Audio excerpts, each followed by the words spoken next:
नमस्कार, न्यूज 21 देख रहे हैं आप और मैं हूं आपके साथ अखिल। श्री राम गौशाला सेवा समिति समोखी के अध्यक्ष श्री ओम प्रकाश कुमावत, सचिव जोगाराम कुमावत, कोषाध्यक्ष भाकर कुमावत और व्यवस्थापक चंद्राराम कुमावत ने समिति के अन्य सदस्यों जय सिंह, सरवन कुमार, पप्पू राम प्रजापत और पन्नालाल मेघवाल के साथ न्यूज 21 की टीम से विशेष बातचीत की। समिति ने बताया कि गौशाला में भामा साहू के सहयोग से विभिन्न निर्माण कार्य संपन्न हुए हैं, जिससे गौवंश की सेवा और देख रेख बेहतर हुई है। साथ ही उन्होंने मुख्यमंत्री भजनलाल शर्मा का 10% अनुदान वृद्धि के लिए आभार प्रकट करते हुए मांग की कि अब 12 महीने का अनुदान सुनिश्चित किया जाए। वरिष्ठ संवाददाता सुनील खींची व कैमरामैन अनिल भाटी ने विकास कार्यों का स्थल पर जाकर जायजा लिया। आइए आपको दिखाते हैं। नमस्कार, आप देख रहे हैं न्यूज 21 और मैं आपके साथ सुनील खींची। दोस्तों, लगातार आपको पता है कि गौशालाओं से संबंधित मुद्दे उठ रहे हैं, मांग भी हो रही है और विशेष तौर से श्री राम गौशाला समिति आज समोखी के अंदर आए हुए थे और यहाँ की जो कार्यकारिणी टीम है, सचिव, कोषाध्यक्ष, सचिव और जो ग्रामीण लोग हैं हमारे साथ लाइव तस्वीरों के अंदर न्यूज 21 चैनल के अंदर से जुड़े हुए हैं और ये इनसे जानते हैं श्री राम गौशाला समिति समोखी के अंदर किस प्रकार की व्यवस्थाएं हैं, किस प्रकार मुद्दे मसले हैं और क्या समस्याएं आ रही है। और विशेष तौर से मैं दर्शकों को बताना चाहूँगा कि जो समोखी गौशाला का सब बड़े मेन मुद्दा है वो है गोचर भूमि को लेकर। आइए जानते हैं हमारे साथ जो लाइव तस्वीरों के अंदर जो श्री राम गौशाला समिति समोखी की जो ग्रामीण और जो कार्यकारिणी टीम है जुड़े हुए हैं। तो पहले तो हमारे साथ जो ओम जी हैं प्रजापत कुमावत साहब, उनसे खास बातचीत करते हैं कि कब से सेवाएं दे रहे हैं और किन मुद्दों को लेकर चिंतित है। सर, चैनल में स्वागत है हमारे। आपका बहुत बहुत धन्यवाद। बोलिए। मेरा नाम ओम प्रकाश कुमावत हूँ, जी सर। गाँव समोखी है जी। जतारण तहसील में आती है गौशाला। जी। श्री राम 2014 से चालू हो गई गौशाला। जी। होने के बाद में इस गौशाला पे हत्याक्रम था पूरा। जी। हम प्रशासन से भी बहुत मांग कर रहे हैं, बहुत बार। जी। अपने मुख्यमंत्री अशोक जी गहलोत थे उस टाइम, उसके काल में भी ये गौशाला संचालित हुई थी। अभी भी गौशाला चल रही है, पर इस गौशाला में बहुत कठिनाई आ रही है। इस गौशाला पे हत्याक्रम होने के बाद प्रशासन हम लोग की कोई सुनता नहीं है। गांव वाले में समस्या, छोटा गांव ही है, इसमें गौशाला में अनुदान भी बहुत कम आ रहा है। इसकी वजह से हम लोगों को परेशानी ये हो रही है। इस गौशाला पे हत्याक्रम करके रखा था पूरा, भजनलाल सरकार हो, भले कांग्रेस सरकार हो, भले कोई भी सरकार हो, पंचायत समिति कुछ भी हो, पर इस गौशाला के अंदर सपोर्ट की बहुत कमी है। इस गौशाला ने पूरा ग्रामीण एरिया, छोटा गांव है, मिलके इस गौशाला ने संचालन करने पे बहुत सहयोग दिया गांव वाला ने, एंड अभी भी गांव वाला कर रहे हैं। साउथ वाला, हैदराबाद, बेंगलुरु, मद्रास, कोई भी हो, इस गौशाला में बहुत सहयोग दे रहे हैं वो लोग। भामाशाह के सहयोग से भी गौशाला चल रही है अभी तक। गौशाला में अनुदान 1 साल से आ रहा है, फिर उस गौशाले से अनुदान से पूर्ति नहीं हो रही है। इस गया की 20 रुपया से 22 रुपया से जन सहयोग से उससे सहयोग हो रहा है। जैसे निर्माण हो रहा है, ये दानदाता से हो रहा है। ये एमएलए एमपी उससे कोई इधर वो नहीं है कि दानदाता दे दिया, एमएलए एमपी ने फंड दे दिया, जारी कर दिया, कोई इसमें फंड नहीं है। एमएलए हो, एमपी हो, सरपंच हो, देवी सिंह सरपंच बहुत बड़े इधर के राजपुरोहित हैं, उनको भी बहुत बार कह चुके हैं कि गाय, जब गौ को अपन माता मान रहे हैं, हिंदू राष्ट्र में आप बोलो कि घोषित कर दो इनको। और हाँ, घोषित तो करेंगे, पर इसको पहला जो गायों की ज़मीन है गौसर की मुद्दा, इसको बहुत बड़ा लेके है कि गौसर की ज़मीन को प्रशासन से यही मेरा कर्तव्य कहना है कि गौसर की ज़मीन छुड़ाई जाए, मापी जाए। मेरी ज़मीन 5 बीघा और मैं 20 बीघा लेके बैठ गया। आज गाय का अंतिम संस्कार है, उसको दफनाने की जगह नहीं है।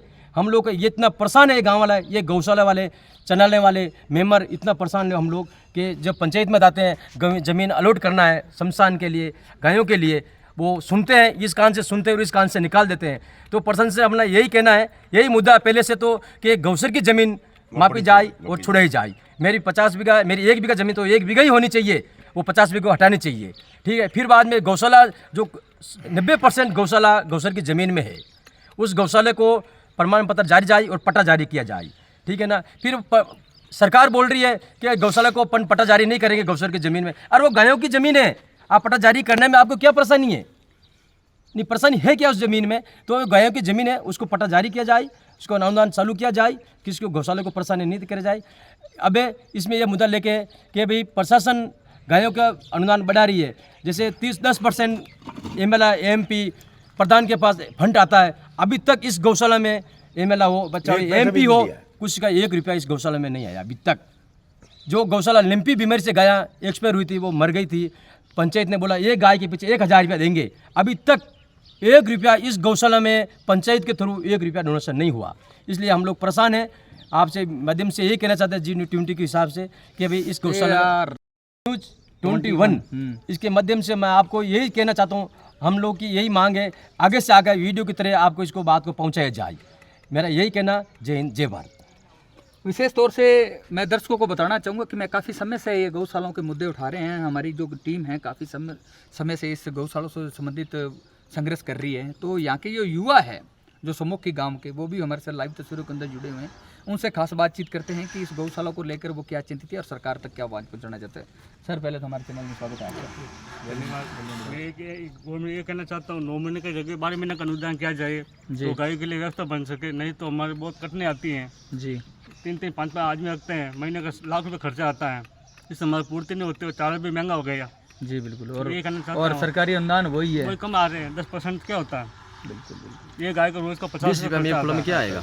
इसमें पूरा हमारे जो भी है लेबर उसका खर्चा हो जाता है। ताऊ जी राम राम नमस्कार।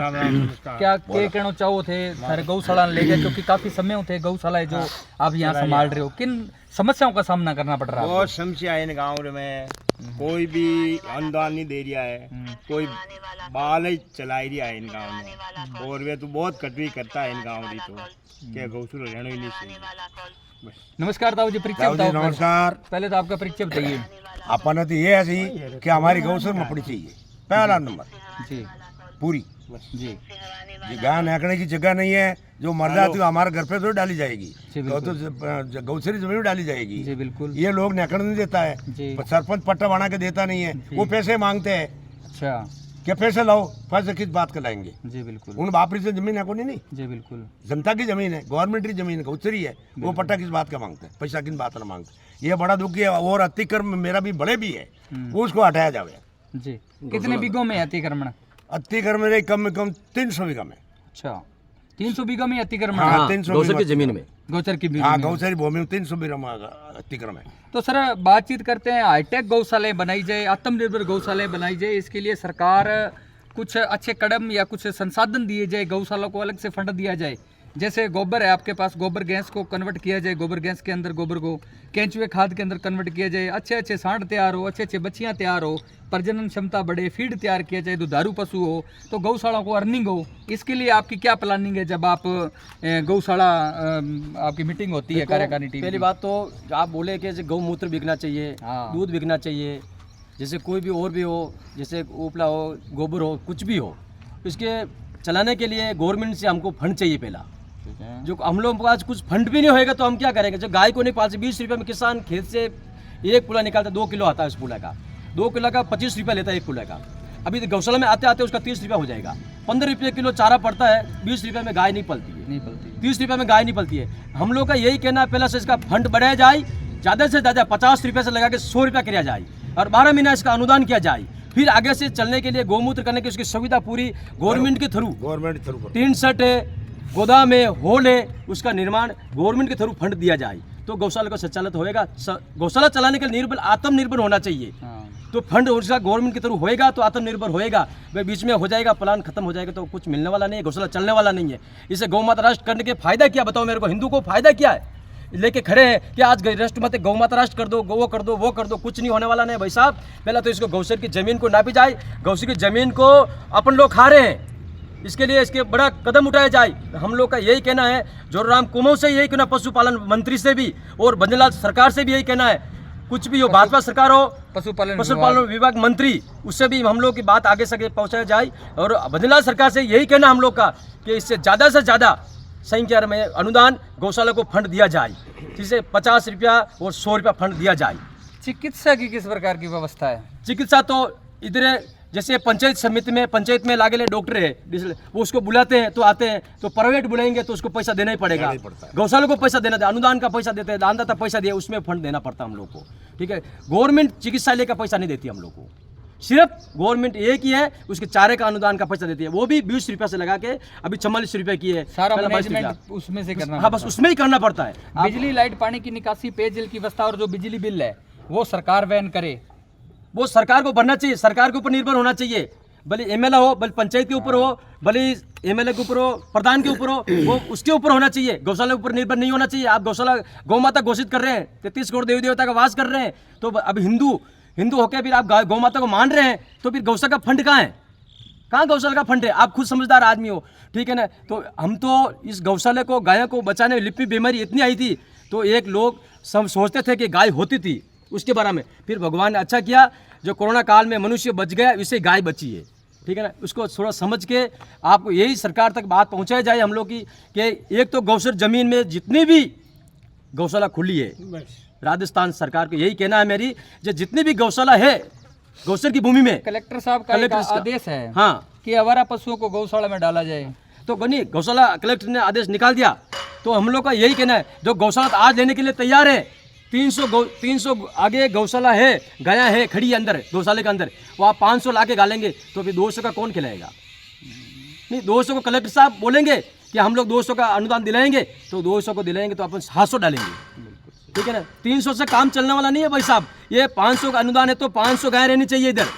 अब 200 का अनुदान मिल रहा है, आप बोल रहे 500 डाल दो अंदर, तो एडजस्टमेंट भी होना चाहिए उनका। नहीं होएगा, नहीं कैसे होएगा बताओ मेरे को? 200 गाय का 500 कैसे होएगा? उनका अलग से फंड उसका भी दिया नहीं, जाएगा। वो मरने लग जाएगी, उनका अलग से उसका अलग से फंड तैयार होना चाहिए। उनके लिए अलग से कोई व्यवस्था की जाए। अब बोल रहे सरकार ने निकाला है कि अभी नंदीशाला खोली जाए, पंचायत के एक पंचायत में एक नंदीशाला होनी चाहिए।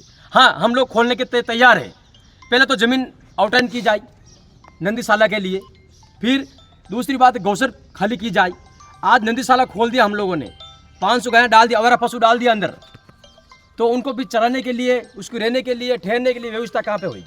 आपको खुद को पता है, जो एक गौशाला है, इस गौशाला में तारबंदी है, कुछ नहीं है। देखो आप सारू में नजर पछाड़ लो, कुछ नहीं है इधर। ये छोटे छोटे बछड़े हैं, वो भी उसकी व्यवस्था नहीं है। फंड 10% है, 1% नहीं मिल रहा। MLA MP हो, कुछ भी हो, उसे 1% नहीं मिलने वाला इधर। सिर्फ इतना भी मिले कि हम लोग को कैसा भी हो अनुदान आगे से बढ़ाया जाए, गौशाला की जमीन खाली करी जाए, अनुदान सीधा गौशाला में मिला जाए, यही अपना कहना है। ठीक है, बहुत बहुत धन्यवाद। सब क्या हाल है? क्या परिचय है आपका? पन्नालाल जी मेघवाड़ा है, यहाँ समाखू के रहने वाले हो? Thank you sir.